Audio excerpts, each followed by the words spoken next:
Donc on est sur le stand de Samsung au MWC, on va voir une démonstration des capacités graphiques du Galaxy S7, puisque le Galaxy S7 prend en charge les API Vulkan, donc le successeur d'OpenGL, et là on a une démo en temps réel du Unreal Engine, donc qui utilise Vulkan.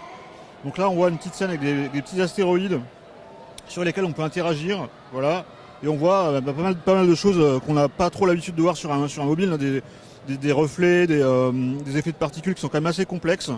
Donc là voilà, on va lancer Oom, on fait interagir les astéroïdes avec le gros au centre. Je crois qu'il en reste un ici, voilà. Et un là. Donc là on va passer à la seconde scène où on va voir d'autres petits effets sympas. Notamment ce qu'on peut voir ici, ce sont les ombres qui sont des ombres dynamiques. On a aussi des reflets, pas mal de reflets là. On va faire tourner ce gros astéroïde au milieu pour interagir avec et qui va entraîner les autres petits autour.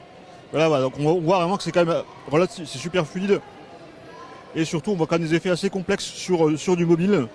Donc des possibilités intéressantes pour les jeux. Alors bien sûr si c'est exploité, sachant que le Galaxy S7 pour l'instant va être le seul à gérer, un des seuls à gérer ce genre de ces types d'API.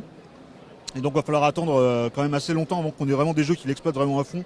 Parce qu'il y aura quand même pas mal de fragmentation en premier lieu.